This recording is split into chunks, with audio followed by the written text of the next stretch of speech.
Burina Asrini, calon guru penggerak angkatan 10. Dalam video kali ini, saya akan menampilkan hasil wawancara bersama 3 kepala sekolah hebat terkait pengambilan keputusan berbasis nilai-nilai kebajikan sebagai pemimpin.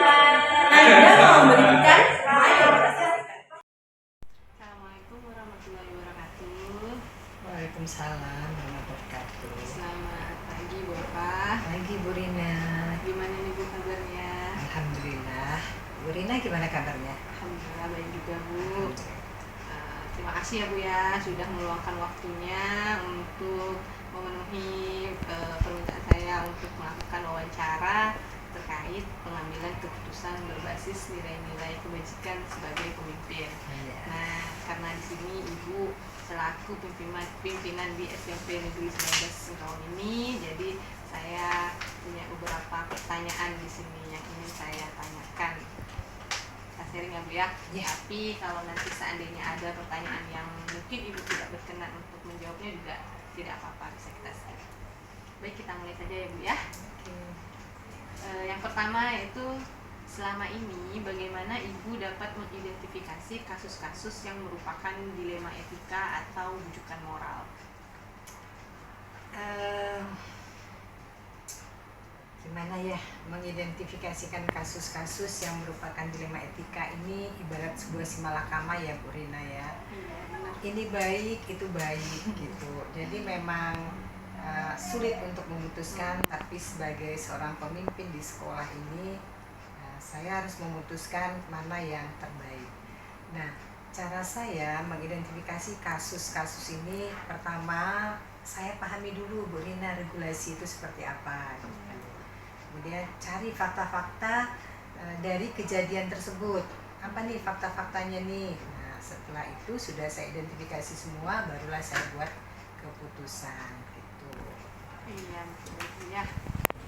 Ya tentunya saya memperhatikan ketika saya membuat keputusan, Bu Rina, saya memperhatikan bagaimana kondisi sekolah, karakteristik gurunya, kondisi gurunya, kondisi muridnya, gitu. Iya, Itu juga saya perhatikan.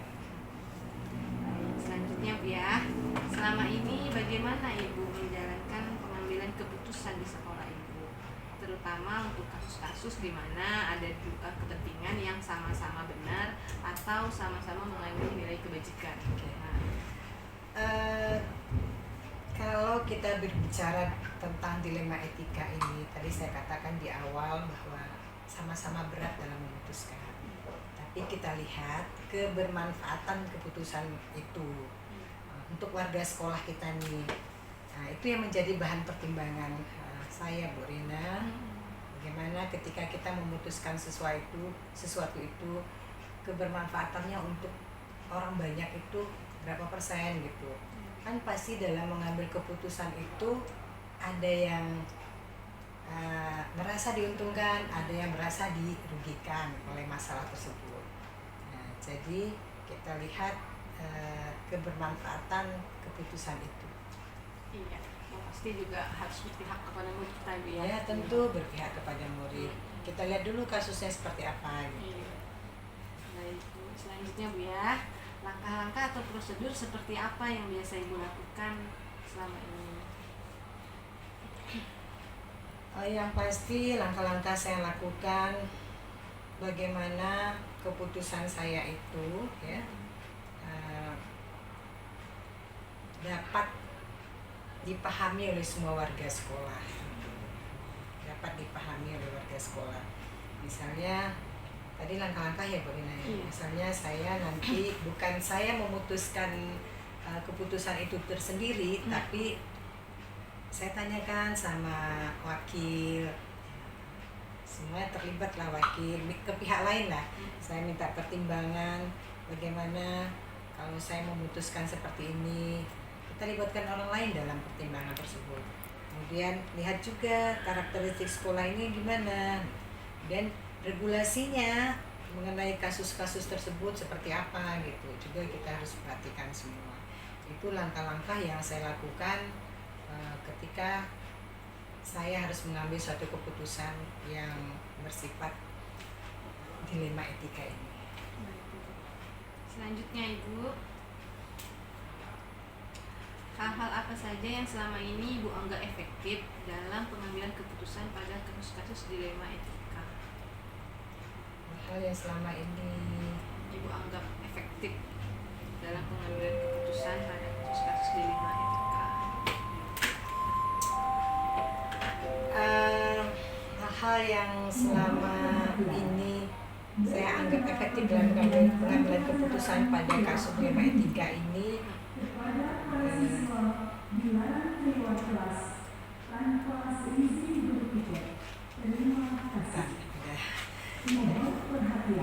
jadi yang saya lakukan, saya segera mungkin kumpulkan semua warga sekolah, karena bagaimanapun keputusan saya itu kan menyangkut orang banyak.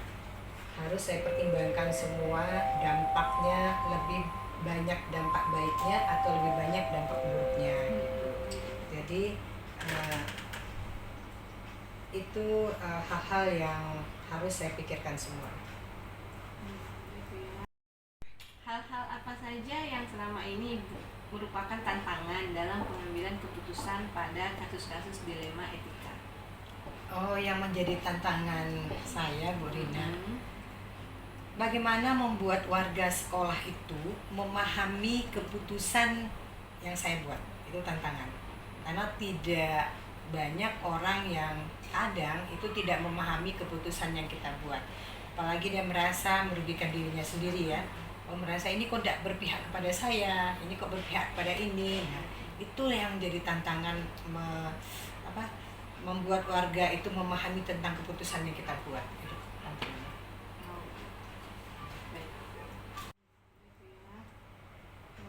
Selanjutnya, apakah Ibu memiliki sebuah tata cara atau jadwal tertentu dalam sebuah penyelesaian kasus dilema etika? Apakah Ibu langsung menyelesaikannya di tempat atau memiliki sebuah jadwal untuk menyelesaikannya? Bentuk atau prosedurnya seperti apa yang Ibu jalankan? Kalau jadwal tertentu sih tidak ada. Tidak ada, misalnya ini nanti kalau kasus seperti ini misalnya, nanti aja sesuai dengan jadwal, tidak. Tapi kita lihat apakah penyelesaian itu harus secepatnya atau penyelesaian itu masih bisa ditunda 2 atau 3 hari. Nah, kalau penyelesaian kasus itu harus hari itu juga saya putuskan. Tapi kalau masih bisa ditunda dengan pertimbangan ini dan itu, bertanya dulu dengan orang-orang sekitar dan sebagainya, itu mungkin saya tunda gitu. Iya, betul ya. Jadi tidak terjadwal ya Bu ya. Iya, tergantung urgensinya sebuah kasus itu juga. Iya, betul, sangat betul. Selanjutnya Ibu, adakah seseorang atau faktor-faktor apa yang selama ini mempermudah atau membantu Ibu dalam pengambilan keputusan dalam kasus-kasus dilema etika? Yang mempermudah atau membantu saya dalam mengambil keputusan, ya tentunya orang-orang yang di sekitar saya, wakil-wakil saya, itu mempermudah semua keputusan. Terus regulasi yang ada, itu juga mempermudah keputusan yang saya ambil. Regulasinya seperti ini, aturannya, kemudian kesepakatan kita di sekolah itu dengan warga sekolah itu seperti apa, itu yang mempermudah saya dalam mengambil keputusan. Dari semua hal yang telah Ibu sampaikan, pembelajaran apa yang dapat Ibu petik dari pengalaman Ibu mengambil keputusan dilema etika? Dari semua hal yang telah disampaikannya. Iya. Ini sampaikan ke warga sekolah tentang keputusan, dan warga sekolah itu dapat dengan cepat memahami keputusan saya ini penting dilakukan untuk kebaikan bersama. Nah, itu berarti harus ada sosialisasinya Bu ya. Iya, tetap keputusan yang kita ambil harus kita sampaikan ke warga sekolah supaya warga sekolah itu memahami gitu, dan mereka tanggap cepat. Ini ternyata ini loh harus kita cepat kita lakukan supaya tidak menjadi dilema nantinya di tengah-tengah kita. Iya, baik Ibu, terima kasih banyak Ibu ya untuk waktunya. Yang pasti gini Bu Rina, jangan menghindari kasus ya. Kalau kalau ada kasus dilema etika kah, rujukan moral kah, kita jangan menghindari kasus itu, tapi harus kita selesaikan, jangan kita hindarkan. Dan sesegera mungkin kasus tersebut diselesaikan, jangan ditunda. Makanya tadi Ibu katakan bahwa itu tidak ada jadwal tersendiri. Baik, terima kasih banyak Ibu ya atas waktunya, begitu banyak sekali yang bermanfaat. Baik, kita akhiri. Wabillahi taufiq wal hidayah. Assalamualaikum warahmatullahi wabarakatuh. Waalaikumsalam warahmatullahi wabarakatuh. Kalau gitu saya permisi ya Bu ya. Ya, sama-sama Terima kasih Bu banyak Nina, Ibu. sama-sama. Assalamualaikum warahmatullahi wabarakatuh. Waalaikumsalam warahmatullahi wabarakatuh. Selamat pagi Bu. Pagi. Bagaimana ini kabarnya Ibu? Alhamdulillah luar biasa sehat. Alhamdulillah. Terima kasih ya Bu ya untuk kesempatannya bersedia meluangkan waktu di sela-sela kesibukan Ibu untuk diwawancara terkait pengambilan keputusan berdasarkan nilai-nilai kebajikan sebagai pemimpin. Nah, karena Ibu pemimpin dari SMP Negeri 1 Singkawang Bu ya, Ibu Suratina. Jadi izinkan saya untuk memberikan beberapa pertanyaan. Apabila nanti ada pertanyaan-pertanyaan yang menurut Ibu tidak berkenan menjawabnya, pun tidak apa-apa, karena kita sebut saja. Seperti itu. Bisa kita mulai ya Bu ya? Oke, kita mulai pertanyaan pertama. Selama ini bagaimana Ibu dapat mengidentifikasi kasus-kasus yang merupakan dilema etika atau bujukan moral? Baik, terima kasih atas pertanyaannya. Begini, dalam mengidentifikasikan kasus-kasus yang merupakan dilema etika atau bujukan moral, ini tentu saja kita mempelajari dan membuat kesimpulan kasus yang terjadi. Nah, kasus yang terjadi ini yang terdapat di satuan pendidikan ini dari dilihat dulu kasusnya ini, kasus siswa dengan siswa atau kasus siswa terhadap guru. Jadi dimulai dari guru mata pelajaran dulu. Kalau ketemu kasusnya itu bagaimana, kemudian ke wali kelas, kemudian ke guru BK. Nah, selanjutnya kalau memang sudah bisa diselesaikan oleh mereka, baru nanti ke kepala sekolah, di mana kita bahwa dalam kasus-kasus ini memang identifikasi kasus dilema etikanya itu. Jadi apa nih permasalahan yang menjadi dilema etika pada satuan pendidikan di sekolah kami? Gitu ya Bu ya. Ya. Jadi dilema etika ini kan terkait memang kepala sekolahnya dalam mengambil keputusan. Iya. Satu kan ibarat sebuah semalakama ya. Iya. Kalau kita lakukan ini, apa yang akan terjadi? Kalau lakukan itu, apa yang terjadi? Seperti itu ya Bu ya. Iya, iya. Oke, selanjutnya Ibu pertanyaan kedua. Selama ini bagaimana Ibu menjalankan pengambilan keputusan di sekolah Ibu, terutama untuk kasus-kasus di mana ada dua kepentingan yang sama-sama benar atau sama-sama mengandung nilai kebajikan. Nah, itu bagaimana Ibu? Jadi langkah yang Ibu lakukan dalam pengambil keputusan di satuan pendidikan tempat Ibu bekerja ini, tentu saja kita mengamati dulu nih etika yang terjadi, dilema etika yang terjadi kita amati dulu, kemudian kita catat, kita identifikasi, kemudian kita lakukan dengan musyawarah. Jadi agar apa yang dilema tadi terjadi itu baik yang kasus-kasus ini bisa diselesaikan dengan cara musyawarah. Karena kan kalau kepala sekolah itu memang punya kebijakan, tetapi kita harus melihat kasusnya apa dulu gitu. Jadi kita harus identifikasi nih apa kasus yang terjadi. Demikian. Iya, kita nggak bisa Bu ya, harus Iya. sendiri ya, harus ada identifikasi terlebih dahulu Bu ya. Iya. Baik. Berikutnya Bu ya, langkah-langkah atau prosedur seperti apa nih yang biasa Ibu lakukan selama ini? Baik, langkah-langkah yang saya lakukan yaitu kita mengenali dulu nilai-nilai yang terjadi dalam kasus dilema etika itu. Jadi nilai-nilai apa dulu? Nilai-nilai ini kan banyak sekali nih.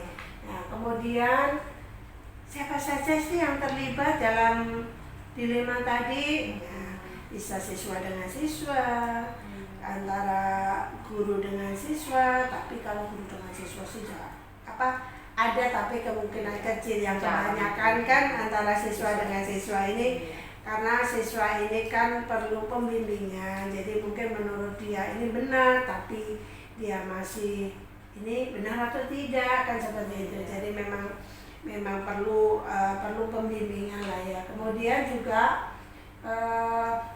tadi siapa saja yang terlibat, kemudian ini benar semuanya atau memang ada yang benar, ada yang salah. Jadi kita lakukan tadi agar prosedur dan langkah-langkah ini bisa dilakukan dan memperoleh hasil yang terbaik dalam penyelesaian dilema etikanya tadi. Selanjutnya Bu ya, hal-hal apa saja nih yang selama ini Ibu anggap efektif dalam pengambilan keputusan pada kasus-kasus dilema etika? Hal efektif dalam pengambil keputusan ini tentu saja kita lihat yang pertama itu setelah kita ngambil kesimpulan ini hasil akhirnya seperti apa nih. Artinya nanti bagaimana terjadinya dilema sosial ini sudah kita selesaikan, dampaknya tadi kepada murid si A dengan murid si B itu nanti bagaimana. Kita lihat hasilnya akhirnya. Jadi memang perlu benar-benar suatu pertimbangan yang matang, ya memang yang matang. Kemudian juga dalam etika ini kan kita ini ada aturan, ada kesepakatan. Tentu saja kita juga dalam penyelesaian tadi harus ada melihat kesepakatan yang sudah ada gitu. Kemudian juga peduli juga kayak kita bilang. Artinya walaupun bagaimana ini kan juga anak kita dan mereka memang perlu bimbingan. Jadi kita rasa kepedulian. Kemudian kita juga tadi ada kesepakatan. Jadi memang harus kita timbangkan semuanya lah agar sama-sama kita tercipta suasana yang nyaman, yang tenang dan enak lah seperti itu. Jadi mengambil keputusan itu harus banyak sekali pertimbangan. Iya. Oke, kita lanjutkan Bu ya. Hal-hal apa saja yang selama ini merupakan tantangan nih Bu dalam Ibu melakukan pengambilan keputusan terkait kasus-kasus dilema etika ini? Nah, yang menjadi tantangannya itu iya, tantangan itu sebenarnya banyak karena dalam kasusnya kan berbeda-beda nih. Kasus dilema etika ini kan bermacam-macam. Jadi tantangan yang saya hadapi ini adalah yang pertama itu adalah rasa tidak nyaman. Artinya begini, kalau saya mengambil keputusan ini nanti nyinggung yang ini, nyaman enggak yang di situ. Saya mengambil keputusan ini nanti yang sana gitu. Jadi pertimbangan dari yang tadi sudah ada kesepakatan, yang tadi sudah ada kesepakatan, kemudian ada lagi peduli dan sebagainya.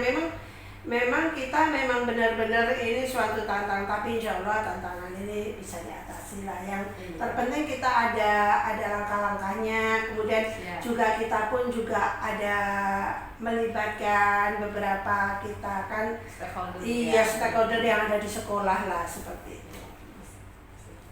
Selanjutnya Bu ya, berikutnya, apakah Ibu memiliki sebuah tata kelola atau jadwal tertentu dalam sebuah penyelesaian kasus dilema etika untuk dalam sebuah kasus dilema etika? Apakah Ibu langsung menyelesaikannya di tempat atau Ibu memiliki sebuah jadwal untuk menyelesaikannya?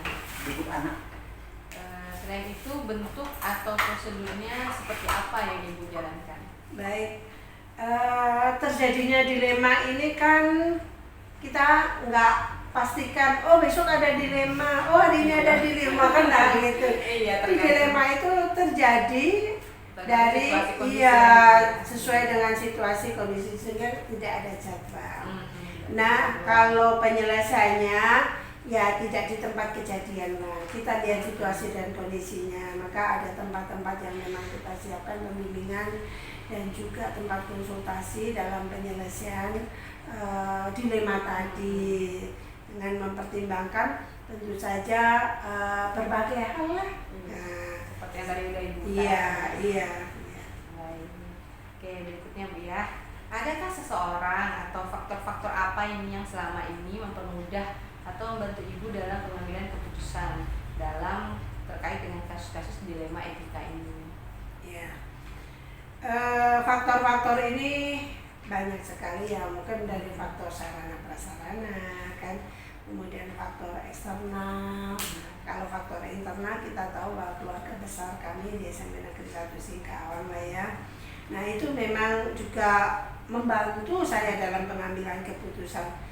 Kalau faktor internal kita tahu bahwa kita ada warga sekolah yang terdiri dari siswa, guru, TU, orang tua, masyarakat, dan dinas terkait lah. Tapi dalam pengambilan keputusan ini tentu saja sangat membantu sekali karena kan kita lihat kasusnya dulu. Jadi ibu mau mengarah kemana nih? Mau ke guru atau mau ke guru BK atau ke TU atau mungkin ke masyarakat atau ke stakeholder lainnya, itu kan tergantung dari dilema yang terjadi tadi. Iya betul sekali Bu ya.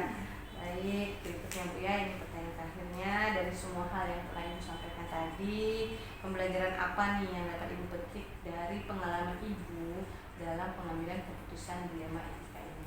Mungkin bisa Ibu sampaikan. Baik, terima kasih. Pembelajaran yang saya petik dalam pengambilan keputusan dilema, kita ini hidup ini tidak sendiri. Kita hidup ini bersosialisasi.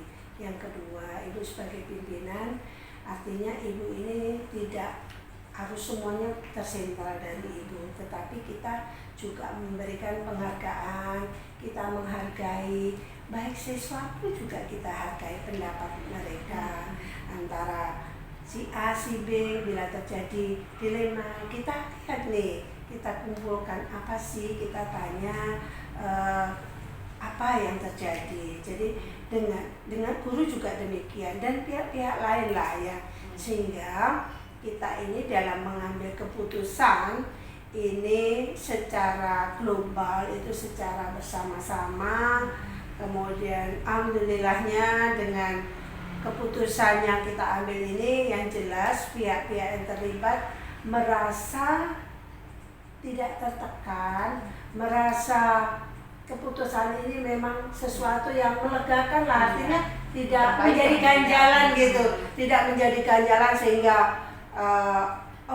timbul rasa yang tidak nyaman seperti itu, sehingga semuanya tadi dalam keputusan dilema etika itu kita semua dalam keadaan yang tenang, aman, nyaman seperti itu. Baik, luar biasa Ibu. Terima kasih banyak Ibu ya atas paparannya. Ini sangat membantu kami juga untuk sebagai ilmu kami juga. Assalamualaikum warahmatullahi wabarakatuh.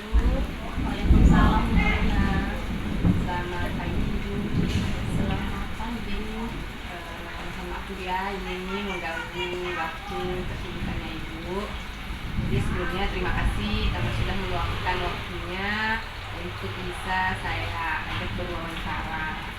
Jadi kegiatan wawancara ini kita akan mewawancara Ibu dalam rangka untuk mengetahui terkait pengambilan keputusan berdasarkan nilai-nilai kebajikan sebagai pemimpin. Nah, kebetulan saat ini Ibu sedang menjabat di sekolah ini, di SMP Negeri 10 ini, jadi saya akan menyampaikan beberapa pertanyaan. Tapi nanti ketika di perjalanan ada pertanyaan yang mungkin keberatan untuk menjawabnya, itu dipersilakan. Nanti kita skip saja. Gimana Ibu, bisa kita mulai sekarang? Silakan Bunda, kita mulai. Pertanyaan pertama, selama ini bagaimana Ibu dapat mengidentifikasi kasus-kasus yang merupakan dilema etika atau bujukan moral? Jadi itu untuk mengidentifikasi ya. Jadi kalau melihat yang saya lihat dari sudut pandang moral dan hukum, apabila kasus tersebut melanggar hukum, maka sudah tentu benar melawan salah atau rujukan moral. Namun jika masih bisa dikatakan benar melawan benar, maka masalah itu tersebut adalah merupakan dilema etika. Selanjutnya, selama ini bagaimana Ibu menjalankan pengambilan keputusan di sekolah Ibu, terutama untuk kasus-kasus di mana ada dua kepentingan yang sama-sama benar atau sama-sama mengandung nilai kebajikan? Jadi selama ini saya melakukan identifikasi kasus dari berbagai sudut pandang, lalu saya menimbang secara matang mana yang paling benar dari keputusan tersebut, menguntungkan banyak orang apa tidak, begitu. Iya. Lanjut ya, pertanyaan yang ketiga, langkah-langkah atau prosedur seperti apa yang biasa Ibu lakukan selama ini? Jadi prosedur yang saya lakukan, saya melakukan analisis kasus, kemudian menentukan solusinya dengan menyesuaikan pada peraturan dan norma yang berlaku, serta mengedepankan kepentingan umum di mana bermanfaat bagi banyak orang dan baik secara jangka panjang. Baik, pertanyaan selanjutnya Bu ya. Hal-hal apa saja yang selama ini Ibu anggap efektif dalam pengambilan keputusan pada kasus-kasus dilema etika? Baik, hal yang efektif dalam mengambil keputusan kasus dalam dilema etika adalah dengan menelaah siapa-siapa saja yang terlibat. Yang kedua adalah sifat urgen atau mendesak dan tidaknya kasus dilema etika tersebut, serta pengambilan alternatif solusi. Baik, Bu. Pertanyaan berikutnya, hal-hal apa saja yang selama ini merupakan tantangan dalam pengambilan keputusan pada kasus-kasus dilema etika? Tantangan dalam pengambil keputusan kasus dilema etika, masalah tersebut mempunyai nilai yang sama-sama penting. Kemudian tetapi harus ada yang didahulukan. Juga adanya atasan yang langsung terlibat di dalamnya.